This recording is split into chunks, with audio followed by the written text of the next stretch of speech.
Hello and welcome to my channel, everybody. I wanted to talk to you today about a book that I recently finished, which was Christina Dalcher's Vox.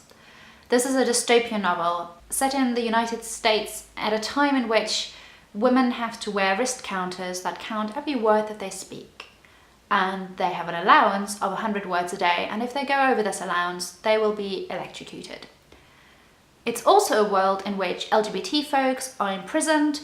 Pre- and extramarital sex is punishable by having your counter set to 0 and being put into a labour camp, and just generally not a very good place for women or any kind of minorities. The story follows a neurolinguist, so someone who actually deals with and knows a lot about language, Dr. Jean McLillan. Suddenly there's something on the news about the president's brother having a neurological emergency, and Dr. McLillan gets a call that she should be on the team to deal with the apparent speech impediment that is now afflicting the president's brother. However, when she gets to the lab, she soon realizes that something is off, and it turns out that there's more to this task that she's been asked to do than meets the eye. And from there, it kind of becomes a little bit of a thriller, a little bit of a political commentary, and it's generally a very fast-paced book, so I really liked it for this. I read some reviews about this book that were saying that this book is quite anti-men, and I guess I can definitely see how that might be the case, because obviously it is set in a world where women are very much suppressed by either the male relatives or just the patriarchy in general.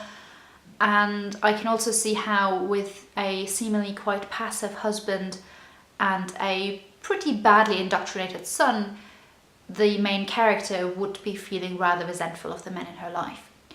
However, there are also deeper characters that are male, and not everybody is as they seem, to just put it like that, because no spoilers.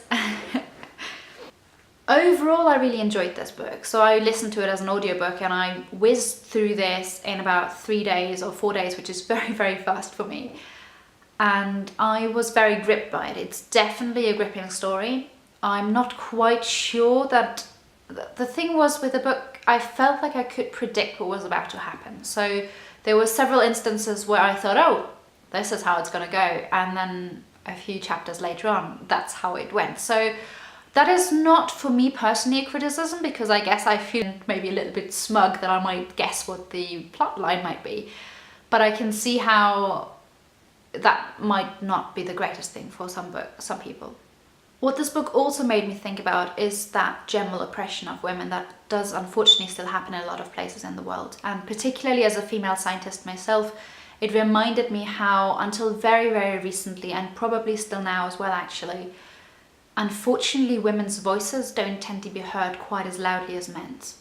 And in particularly, it made me think of a few female scientists who had various things. So, for example, people not being allowed into lecture theatres, people having been separated into male and female groups in order to be lectured so that the men were not distracted by the women, people not being credited with their work because they're female, and their male collaborators getting all the credit for it. So just things like that that are still very much happening now, or have been happening very recently.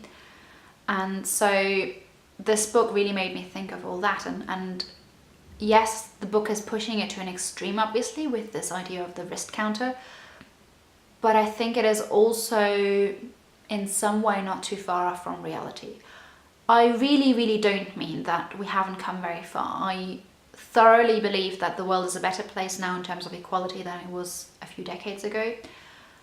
Definitely in terms of access to education and voting rights and things like that. I think we are in a much better place. However, it is also quite scary to realize that there are still some places and some governments and, some situations in which women's rights are still curtailed. And that's kind of scary. It's also really frightening for me in a sense that we actually do have the technology that would be able to do this kind of counting one's words and then zapping you if you go over a certain limit. And it kind of reminded me also of that thing that, as we develop new technology, we have to be mindful of what the potential of that is, and that technology is never without morals. Whatever we develop as humanity can be used for both good and for evil. And while it's amazing that we have much, much better voice recognition software and things like that, you know, this is a way that potentially this could be used.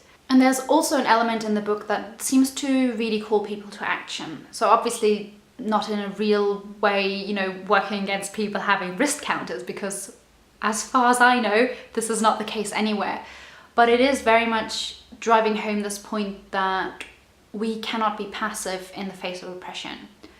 And particularly, we have civic duties, such as, for example, going to vote, or just generally standing up for injustices, that we can't afford to not exercise. Because as that saying goes, I can't quote it properly, but this idea that, you know, first they came for these other people and they came for these other people and I didn't do anything, then they came for these other people and I didn't do anything because that's not me, and then they came for me and there was nobody left that could fight for me. So in that sense, it kind of reminded me of this, that we have to be very, very mindful not to let human and, yeah, women's rights are human rights slip in such a way that, you know, we end up a few decades back in the past or centuries back in the past. So I think this book has a very interesting cautionary tale in it. Maybe not so much in how the story is told, which ends up being more of a kind of thriller type thing, which personally I'm fine with. But I think the gist of the story and the topic that it explores really make it clear how easily the rights that we have worked for so hard can be lost again. So I hope that you enjoyed this book review of Vox. Let me know in the comments below if you've read this. I'd love to hear what your thoughts on this were. Until next time, bye!